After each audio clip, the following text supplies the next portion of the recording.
అందరికి నమస్తే. రాజకీయం, సినిమా, గమ్మతి ఇచ్చంత్రాలు, వైరల్ అవుతున్న వీడియోలు ఇట్లా తీరు వార్తలతోని మైక్ టీ ముచ్చట తయారుగున్నాయి. చెల్ల సుషేదం పాండ్రి. అంతకంటే మొదల హెడ్లైన్స్. ఏప్రిల్ నుంచి ఇస్తారట సన్న బియ్యం. దొడ్డు బియ్యం కంటే మస్తు నయ్యం.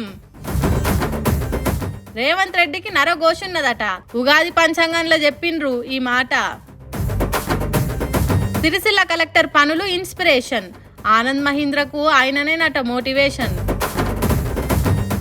ఏప్రిల్ మొదటి వారంలో వర్షాలు. కాపాడుకోన్రి పండిన పంటలు. మొదలు అందరికీ రంజాన్ శుభాకాంక్షలు. ఇక ముచ్చట్లకు పోతే కోపన్ బియ్యం తీసుకోకుంటే రేషన్ కార్డు తీసేసే ఛాన్స్ ఉంటది. తెచ్చుకొని తిందామా అంటే ఆ బియ్యం దొడ్డుంటాయి. తినేతానికి తిప్పలైతది. బీదలకు సర్కార్ బియ్యం ఇచ్చినట్టే గాని కడుపు నిండది. అగో అందుకే తెలంగాణ సర్కార్ మంచి ఉపాయం చేసింది. ఇక దొడ్డు బియ్యం కాదు, ప్రతి పేదవాడికి ప్రతి ఒక్కరికి 6 కిలోల సన్న బియ్యం ఇవ్వాలి. ఉగాది, దీపావళి, సంక్రాంతి పండుగ కాదు, పేదవాడి ఇంట్లో ప్రతిరోజు పండుగ ఉండాలి. సన్న బియ్యం వండాలి, పేదవాడి కడుపు నింపాలి.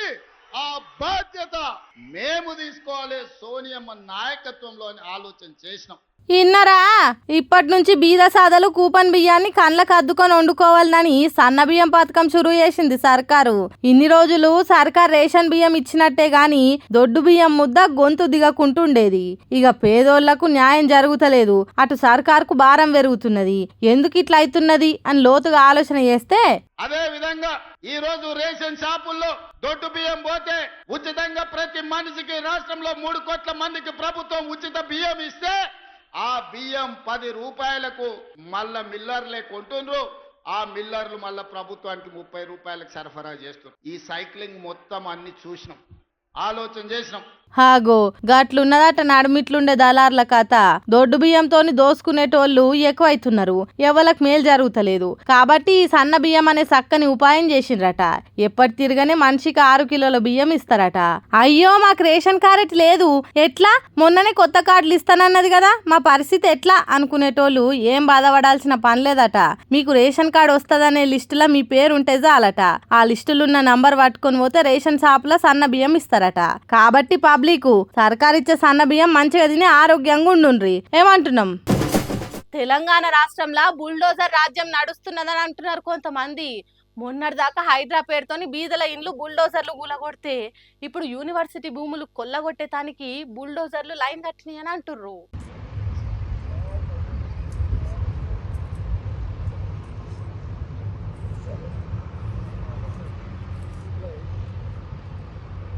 చూడుండ్రి ఎట్లున్నదో బుల్డోజర్ల వరుస. 1 కాదు 2 కాదు, ఏకంగా 30కి ఎక్కువ పచ్చని చెట్లను నలిపేసేతానికి, ఏర్ల కాన్ నుంచి ఏకివారేసేతానికి రాక్షస బల్లుల తీరుగా బయలుదేరుతున్నాయి. పట్నం పక్క పొంటే ఉన్న సెంట్రల్ యూనివర్సిటీకి ఆనుకొనున్న భూములను సర్కార్ సాపు చేయించి ఏదో కంపెనీలు పెట్టేదానికి ఉపాయం చేస్తున్నదట. అయితే ఆ భూములు యూనివర్సిటీకి చెందినవి కాబట్టి మా భూములు మాకే ఉండాలి అని కొట్లాటలకు దిగిండ్రట చదువుకునే పిల్లగాండ్ల సంఘాలు.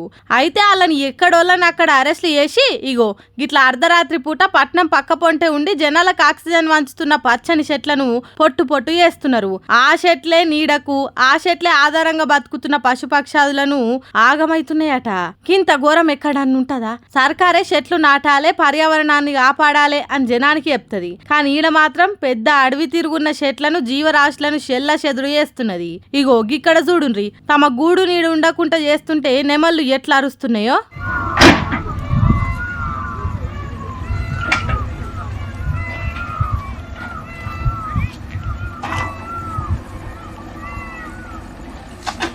ఇంత రాత్రిపూట విద్యార్థులను అరెస్టులు చేసి పక్షులకు గూడు లేకుండా చేసి సర్కార్ ఏం సాధించేదానికి ఇట్లా చేస్తున్నది అని అంటున్నారు పర్యావరణం కోసం కొట్లాడేటోళ్ళు. ఇక దీని మీద సెంటర్ సహాయ మంత్రి బండి సంజయ్ మాట్లాడుకుంటా, ఇలా విద్యా కమిషన్ వేసిర్రు, అర్బన్ నక్సల్ తీసుకొచ్చి విద్యా కమిషన్ వేసిర్రు. మరి ఎడవేరు మీ నోర్లు ఎవడమైనాయి? మిమ్మల్ని విద్యా కమిషన్ చైర్మన్ గా, మెంబర్లుగా కాంగ్రెస్ పార్టీ ప్రభుత్వం వేసింది కదా. మీరు గతంలో ఉద్యమాలు చేసిరు కదా, మీరు నక్సల్ సిద్ధాంతం కదా, మావోయిస్టు భావాజాలం కదా, మీరు ప్రజా సమస్యల్లో కొట్లాడతారు కదా, పేదల కోసం కొట్లాడతారు కదా. కొట్లాడిన వాళ్ళు అని చెప్పుకుంటారు కదా. మరి ఇలా ఎస్యూ భూములు అంతే ఈ విద్యా కమిషన్ చైర్మన్లు మెంబర్లు మీ నోరు లేడమైనాయి. మీరు కాంగ్రెస్ పార్టీ ప్రభుత్వాన్ని ఎందుకు ప్రశ్నిస్తలేరు? మీరు ప్రశ్నిస్తలేరు అంటే ఎస్యూ భూములను మీరు సమర్థిస్తున్నట్టే. కమ్యూనిస్టు భావాచారాలు మీరు అందరూ కూడా బండిసారి ఇట్లా అంటుంటే యూనివర్సిటీ విద్యార్థులు మాత్రం భూములు కాపాడుకునే దానికి ఎంతవరకైనా కొట్లాడుతామని అంటుర్రు. అందరు ఇట్లా భూముల కోసం కొట్లాడుతుంటే తెలంగాణ సర్కార్ సుప్రీంకోర్టుకు పోయి ఆ భూములు హైదరాబాద్ సెంట్రల్ యూనివర్సిటీ కావని రూపించిందట. ఆ కోర్టులు ఇల్వ చేసే భూములు ఏ ప్రైవేట్ మనుషులై కావు, ఏ యూనివర్సిటీ కావు. కాబట్టి సర్కారే భూములు సాపు చేసి పెద్ద పెద్ద కంపెనీలు పెట్టే ఆలోచనలు ఉన్నదట. Stop immediately within 72 hours. Otherwise, I will have to file public interest litigation to protect the youth of India, especially the youth of Telugu people who are studying in universities, who are fighting, and you are brutally, your police, your Ravant Reddy government is brutally beating them up. Destroyed Telangana. We will collapse your government if you don't take this plan back. ఆగో అందుకే ఎవ్వరు ఎంత కొట్లాడినా సర్కార్ పని సర్కార్ చేస్తున్నదట. మరి చూడాలి ఈ భూముల పంచాది ఏడుదాకా పోతుందో. 1, 2, 3 శనిగ్రహం కొద్దిగా పక్కకు జరిగి గురుగ్రహం ఆగ్రహంతోనున్నది. ట్రై చేసినా గానీ అయ్యగారు తిరగా పంచాంగం చెప్పొస్తలేదు. మరి ఇంత తిప్పల వాడు ఎందుకు? నిజంగా పంచాంగం చెప్తున్న అయ్యగారి దగ్గరికే పోదాం పాండ్రి. ఎవల జాతకం ఎట్లున్నదో చూద్దాం. మరి గౌరవనీయులైనటువంటి ముఖ్యమంత్రి వర్యుల వారిది ఏమిటి, వారి యొక్క నక్షత్రం ఏమిటి, వారి యొక్క రాశి ఏమిటి అనేటువంటిది ఎందుకంటే రాజుది చూస్తేనే రాజ్యం బాగుంటుంది. కాబట్టి ఈ సంవత్సరం కనుక నేను ఇక్కడ వారిది చూడగా వారిది అద్భుతంగా తులారాశి అయింది. ఇన్నరా రాష్ట్రాన్ని వెళ్తున్న రేవంత్ రెడ్డిది తులారాశి అట. మరి తులవారి జాతకం ఎట్లున్నదంటే తులారాశి ఆదాయం 8, వ్యయం 5, రాజ్యపూజ్యం 2, అవమానం 2. 8 రూపాయలు సంపాదిస్తే 5 రూపాయలు ఖర్చు చేస్తాడట. అట్లనే మెచ్చుకునేటోళ్ళు ఎంతమంది ఉంటారో అంతమంది గిట్టనోళ్ళు ఉంటారట. వారికి అద్భుతమైన పంచమాధిపతి సప్తమాధిపతి వెళ్ళి భాగ్యస్థానంలో ఉన్నటువంటి బుధుడు యొక్క మహాదశ అనేటువంటిది వారి జాతకంలో ప్రారంభమైంది, మొన్ననే ప్రారంభమైంది. కాబట్టి వారికి అద్భుతమైనటువంటి అవకాశములతో పాటు పేరు ప్రఖ్యాతులు. ఇప్పటికే ఉన్న అదృష్టానికి ముఖ్యమంత్రి అయ్యి రాష్ట్రాన్ని ఏలుతున్నాడంటే ఇంకా రాబోయే కాలంలో బుధుడి మహాదశ మొన్ననే మొదలైందంటే ఇంకెట్లుంటదో చూడుండ్రి. ఇప్పటి నుంచి రేవంత్ రెడ్డి ముఖం దీపం వెలిగినట్టు ఎలుగుతుంది అన్నట్టు చెప్పిండు అయ్యగారు. అంతేకాదు ఆ అదృష్టానికి తోడు ఎప్పటికి ఎంబటి వాడే ఇంకోటి కూడా ఉన్నదని చెప్పిండు అయ్యగారు. అదేంటిదంటే కానీ విపరీతమైన నరఘోష వారిని కొంత కదిలించి వేస్తూ ఉంటుంది. ఇన్నరా కనుదిష్టి ఎక్కువంటదట. ఓ తీరుగా చెప్పాలంటే కుళ్ళు కుతంత్రాలు ఎప్పటికి రేవంత్ రెడ్డి మీద పని చేస్తాయని చెప్పకనే చెప్పిండు అయ్యగారు. ఇట్లా అనుడితోనే అక్కడ ఉన్నోళ్ళంతా ఆ నరఘోష ఎక్కడిదో తెలిసినోళ్ళ తీరుగా నవ్వుతున్నారు. నరఘోష ఉంటదని చెప్పుడే కాదు దానికి ఇరువుడు కూడా చెప్పిండు అయ్యగారు. నరఘోష నుంచి వారు దూరం కావటానికి నిరంతరం లక్ష్మీ నరసింహ సేవ, లక్ష్మీ నరసింహ ఆరాధన, కాలభైరవ అష్టక స్తోత్ర పారాయణాతులో తులారాశి వారు చెయ్యాలి. ఎందుకోసమంటే తులారాశి వారికి ఈ సంవత్సరము అద్భుతమైనటువంటి ఫలితాలు కలగబోతూ ఉన్నాయి. తర్వాత ఆశీర్వాదం కూడా ఇచ్చిండు అయ్యగారు. విశ్వావసునామ సంవత్సరం మీకు విజయ పరంపరలను కలిగించుగాక. ఇక ఈ విశ్వావసునామ సంవత్సరం జనం అందరికీ ఎట్లుంటదనేది చెప్పిండు అయ్యగారు. విశ్వావసునామ సంవత్సరం కష్టపడే వాడికి మంచి ఫలితాన్ని, సుఖపడాలి అనుకునేటువంటి వాడికి ఇబ్బందికరమైన ఫలితాన్ని ఇస్తుంది. ఈ రెండింటితోనే మీరు అర్థం చేసుకొని మీరు ప్రవర్తిస్తే, ఎందుకంటే వచ్చే సంవత్సరం ఇంకా మీకు ఆ పేరు వింటేనే మీరు భయపడతారు. కాబట్టి కష్టపడి పని చెయ్యుండ్రి, వచ్చే ఏడాది చాలా తక్లీఫ్లు ఉండబోతున్నాయి అన్నట్టు చెప్పిండు. ఆఖరికి సర్కార్ను నడుపుతున్నోళ్లను పెద్దలను ఆశీర్వదించినట్టు మాట్లాడిండు అయ్యగారు. వేదిక మీద ఉన్నటువంటి పెద్దలందరికీ ఆయురారోగ్య భోగ భాగ్యములను కలిగించుగాక. మా ధర్మపురి లక్ష్మీ నరసింహుడి యొక్క పరిపూర్ణ కృపా కటాక్ష వీక్షణ సౌభాగ్యము, యాదగిరిగుట్టలో ఉన్నటువంటి పంచముఖ లక్ష్మీ నరసింహ దివ్య అనుగ్రహము, వేములవాడ రాజరాజేశ్వరుడి యొక్క కరుణ, అలాగే అద్భుతమైనటువంటి అలంపురం జోగులాంబ తల్లి యొక్క అనుగ్రహ విశేషాలు, తెలంగాణలో అద్భుతంగా ఉన్నటువంటి మహంకాళి అమ్మవారు, అలాగే పెద్దమ్మ గుడి, ఒకటేమిటి రెండేమిటి, అందరి మాతల ఆశీర్వాదం తెలంగాణ రాష్ట్రం మీద ఉండి భోగభాగ్యాలు కలగాలని దీవెనార్తి పెట్టిండు. మరి చూడాలి అయ్యగారు చెప్పినట్టు ఎంత మంచిగా రాష్ట్రం ముందటికి పోతుందో ఏమో. ఇక డాక్టర్లంతా నోర్లు వంగ మొత్తుకుంటూనే ఉంటారు, పండ్లు తినుర్రి అని. కానీ మనం మాత్రం ఒక్కరోజు 2 రోజులు తింటాం. అటెనక మళ్ళీ అవే పానీపూరీలు, అవే పునుగులు, బజ్జీల బండ్ల కాడ లైన్లు కడతాం. అట్లా మంచిది కాదు. అసలు రోజు పండ్లు తింటే ఏమవుతుంది తెలుసా? రోజు పొద్దుగాల నాస్టా చేసినామా, పగటిలు అన్నం తిన్నామా, రాత్రికి ఏ బజ్జీలో పునుగులో తిన్నామా, కాతమిగ అయిపాయే, రోజు గడిచిపాయే అన్నట్టే చేస్తుర్రు అంతా. కానీ అది అస్సలు మంచిది కాదట మన పెయ్యికి. దినం మనం తినే బ్రేక్ఫాస్ట్, లంచ్, డిన్నర్లా పండ్లను కూడా జత చేయాలన్నట. మనం తినే పిజ్జా, బర్గరు, షవర్మాలు, పానీపూరీలు, పునుగులు నాలుకెక్కు రుషిస్తాయేమో గాని పానాన్ని ఖరాబ్ చేస్తాయట. ఏదో నాలుకే రుషి కోసం తింటే దానివల్ల అక్కడికొచ్చేది ఏముండదు, పైసలు ఖరాబు, దాంతో పానం కూడా ఖరాబే. కానీ పండ్లను తింటే పెయ్యికి మంచిది, అట్లనే నోటికి కూడా రుషిస్తాయి. ఇంకా చెప్పాలంటే మీ గ్లామర్ కూడా పెంచుతాయి పండ్లు.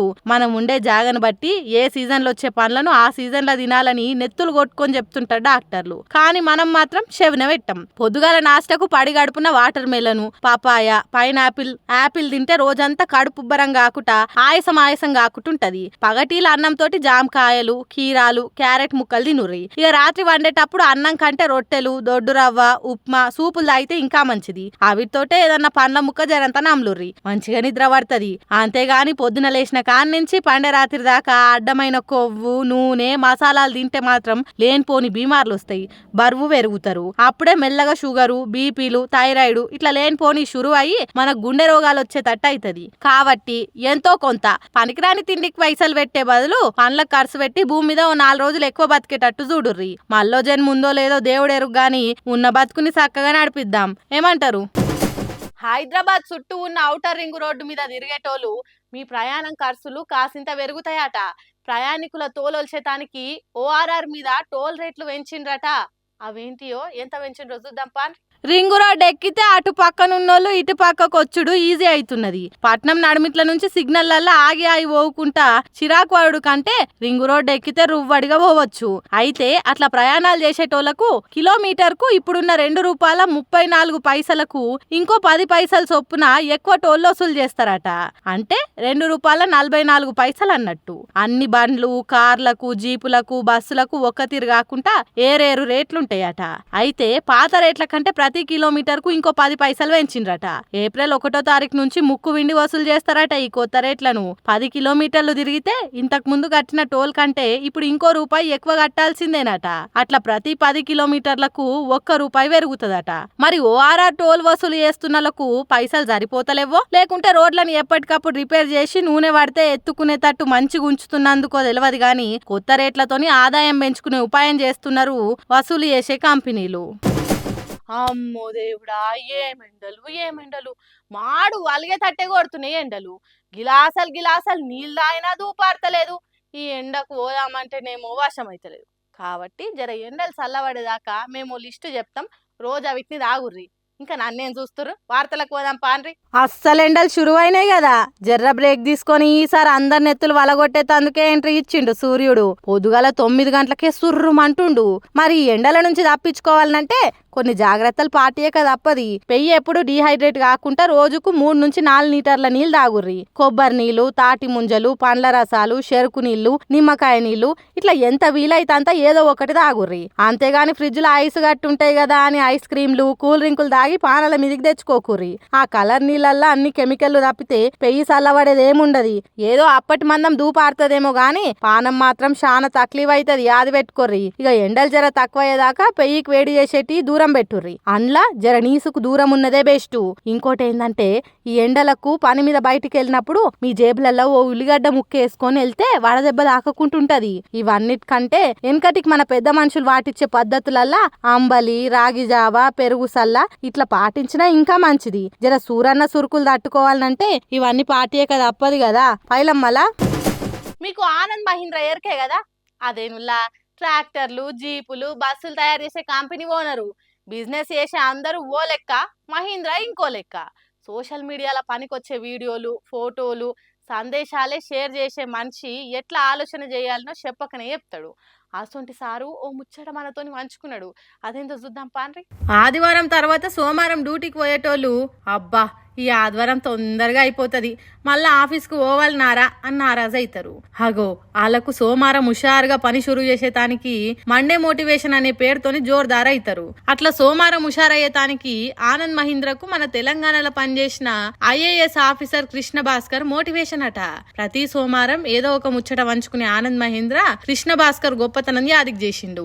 ఉంటే ఆఫీసర్ ఇగో గిట్లుండాలి. రాజన్న సిరిసిల్ల జిల్లా కలెక్టర్ గా పనిచేసిన భాస్కరు నీళ్ల కరువును తరిమిగొట్టిండు. పైపులతో నీళ్లిచ్చుడు, రిజర్వాయర్లకు భూమి సేకరించుడు, నీళ్ల కోసం పూడిక తీతలు అనే పనులు ముందటేసుకొని ఒక్క 4 ఏళ్లనే ఎక్కడ బోరేస్తే అక్కడ నీళ్ళు వచ్చేటట్టు చేసిండు. చెప్పుకుంటుంటే చిన్నగానే అనిపిస్తున్నది కావచ్చు గాని అట్లా భూమిలో నీటిలువ వెంచుడంటే తక్కువ కష్టం ఉండదు. అందుకే ఎంచుకున్నది ఏదైనా రికాం లేకుండా దానికోసమే ఆలోచన చేస్తే, దానికోసమే పరితపిస్తే అనుకున్నది సాధించొచ్చు. అందుకే కృష్ణ భాస్కర్ నా మండే మోటివేషన్ అంటున్నాడు ఆనంద్ మహీంద్ర. తక్లీఫ్ ఎసోంటిదైనా తన్లాట ఏ తీరుదైనా మన మీద మనకు నమ్మికుంటే అనుకున్నది సాధించొచ్చు అని రాసుకొచ్చిండు సోషల్ మీడియాలో. చూడుండ్రి, అనుకున్నది చెయ్యాలి అనే అంకిత భావం ఉంటే ఎంత చిన్నోడైనా పెద్ద పెద్దోళ్ళు మెచ్చుకునేదాకా ఎదగొచ్చు అంటున్నారు ఈ ముచ్చట తెలిసిన ఆనంద్ మహీంద్ర అభిమానులు. ఇప్పుడు ఏమెండలు ఏసీ ఉన్నా, ఫ్యాన్ బయ్య తిరుగుతున్నా, కూలర్ ఇంటిని కూలింగ్ చేసినా చెమటలు పడుతున్నాయి.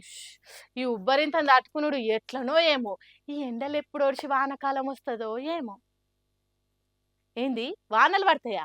అమ్మయ్య, కొద్దిగా చల్లటి వార్త చెప్పినావు, మీరు కూడా ఇనుండ్రి. ఏప్రిల్ మొదలే కాలేదు, ఎండలు దంచి కొడుతున్నాయి. ఈ ఎండలకు మనుషులను కుండల పెట్టి ఉడికిస్తున్నట్టే ఉన్నది పరిస్థితి. ఇట్లా రోజు రోజుకు ముదురుతున్న ఎండలకు తిప్పలు పడుతున్నోళ్లకు వాతావరణ శాఖలు చల్లని ముచ్చట చెప్పిండ్రు. ఏప్రిల్ 1 తారీఖు నుంచి 3 రోజుల వరకు వానలు దంచి కొడతాయట.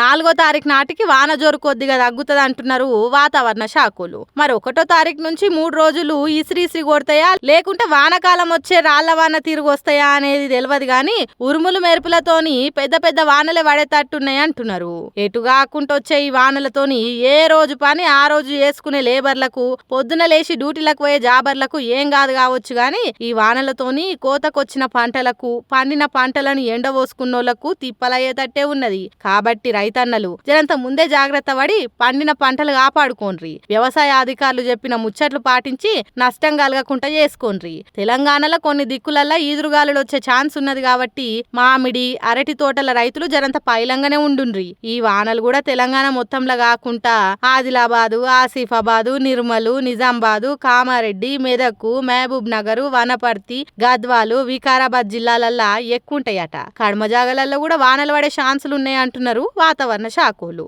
కాబట్టి ఇక ఇప్పుడు వచ్చే వానలకు జరంత కోపం ఎక్కువ ఉంటది కాబట్టి షిన్కులు వాడుతున్నప్పుడు ఉరిమినా మెరిసినా పిడుగులు పడతాయి. అందుకే షిన్కులు వాడుతుంటే వానలు ఉండకుండ్రి, చెట్ల కింది కూరుకుండ్రి, ఎత్తైన వాటి కిందికి అస్సలు పోకుండ్రి అని పైలం చెప్తున్నారు వానలు, పిడుగులు, మెరుపుల గురించి తెలిసినోళ్ళు.